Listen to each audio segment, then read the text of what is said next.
Hi Gemini, welcome and this is your reading. Be open-minded po, hindi po halos lahat makaka-resonate kaya piliin nyo na lamang. And thank you nga po pala sa mga nag-subscribe, lalo na po sa mga binabalik. Maraming po salamat. Give me the message for Gemini.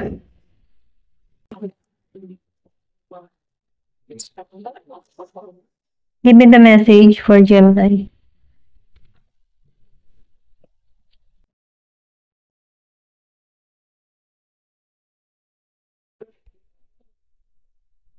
Luck.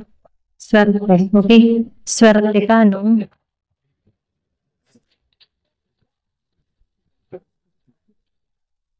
Yung iba sa inyo,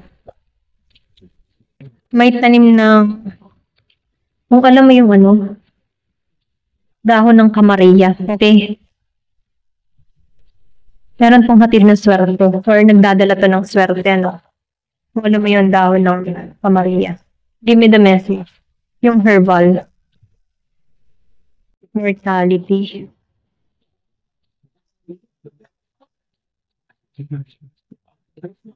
So, nakikita ko dito yung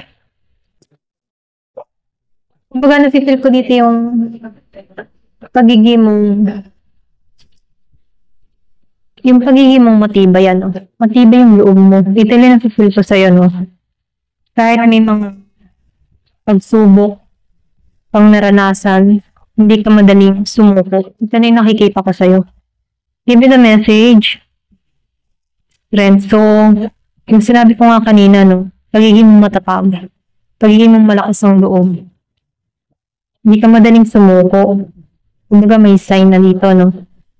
Ikaw yung tipo na laban, okay? Nagsusuko. So, meron is fire. Nafeel ko dito na papabor sa yung swerte, okay? Spark, nasa yung star.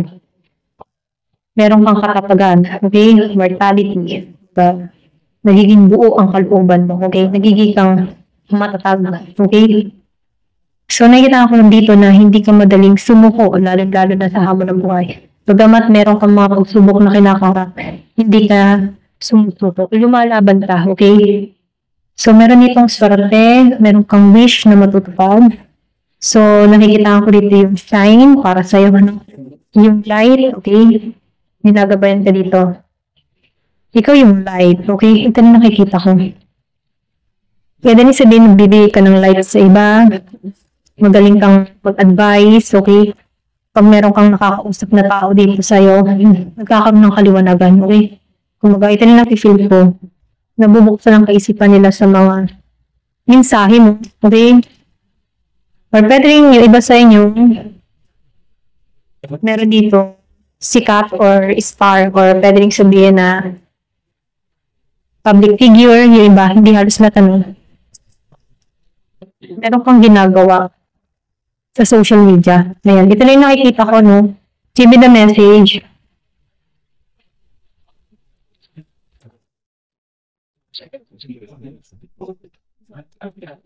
Earth sign. Merong earth sign. So, nakifeel ko dito yung iba sa inyo, meron kang kabiling na earth sign, Taurus, Virgo, and Capricorn. Or pwede rin sabihin na sa birth chart mo, kung alam mo yung kabuuan ng birth chart mo, may earth sign na involved sa'yo or meron itong energy ng earth sign na kung saan andin yung iyong focus, determinado sa makakamit mo, okay? Or meron kang kadiling dito na gano'n. Earth sign, Capricorn, Virgo, Taurus, na nagbibigay ng suporta sa'yo, okay? Intimacy, sexual chemistry. So, nakikita ko rin dito, yung iba sa inyo, pero meron pang past person na earth sign. So, hindi ito makalimot sa'yo, naalala ka ng tao nito, alam ng tao nito na may chemistry kayo, okay? So, andun yung sexual intimacy. Hindi pa rin ito nakaka-moving on sa'yo, meron pa rin dito sexual energy, okay? Ito yung nakikita ko. Give me the message. Pwede rin sabihin, no, kapag nagsusod ito, ini-imagine ka ng tao nito, okay? Or pwede rin sabihin na naaalala nito yung mga ginagawa niyo, okay?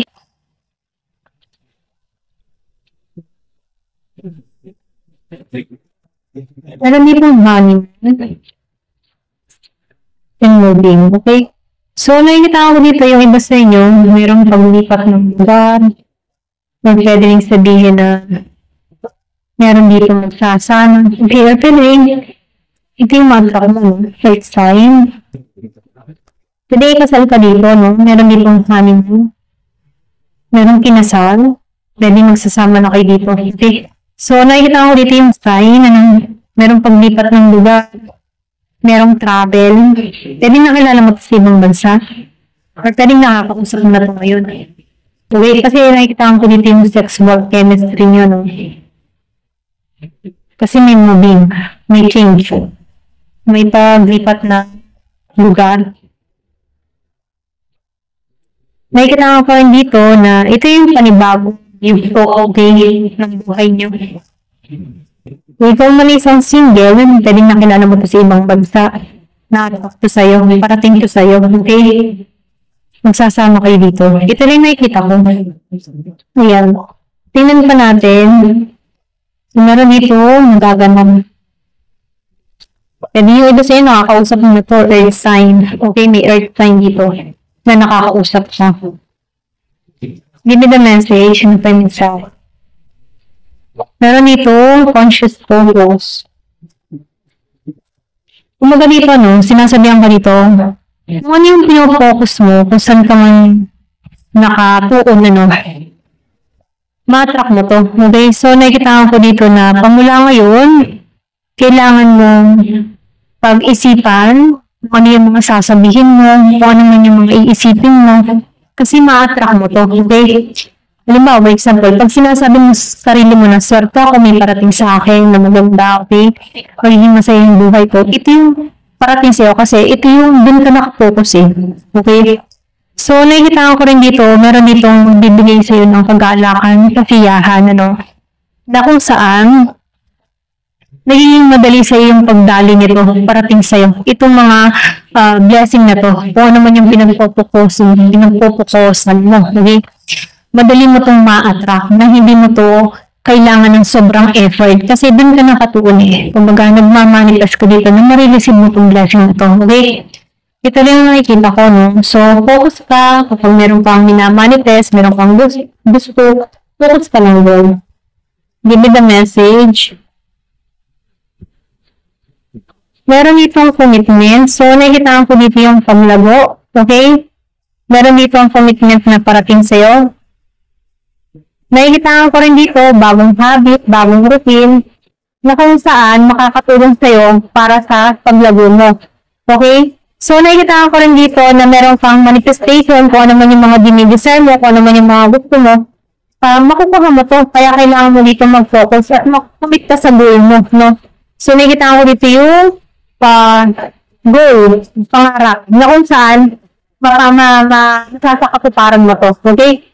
Ito na yung nakikita ko. Give me the message. Ano pa yung mensahe? So, meron ka dito na up and out. So, nakikita ko dito, no? Yung iba sa inyo, may pagbuha ka din naranasan, pwedeng sa nakaraan, o meron ka dito experience na gano'n, no? Pero gano'n pa man, itong mga pagluha mo or pagsubok na naranasan mo, ito yung nagbibigay sa'yo kung bakit may pagbabago parating. Kumbaga, tinuturuan ka dito na i-release na yung mga nagbibigay ng yung sa'yo. Okay? Kung meron kang alala or meron kang karanasan na sobrang hirap na sitwasyon, or meron dito heartbroken or nasaktan sa lahat ng pag-ibig. Ito na yung time para i-let go mo na to. Alis na to. At mag-focus ka sa mga goal mo. Kasi marinisip mo te, kapag malungkot ka, ito yung ano mo eh, ito yung mantra mo eh. Okay, problema lang. Kaya may naman panatilihin laging positibo. Para lang sa ganun, ma-attract mo ay positibo. Okay? Kasi nakikita ko dito yung iba sa inyo, really manifestation, okay? Or magaling ka mag-manifest. Kung ikaw yung tipo ng tao na once na meron kang sinet sa kaisipan mo, nagaganap or nakakamit mo. Okay? Ito lang yung mensahe, no? Kaya may magiging kang aware sa iniisip mo at sa sasabihin mo. Kasi, nag-create ka dyan ng manifestation. Okay? Ito lang yung mensahe sa'yo. Ayan. Thank you for watching. Love and peace.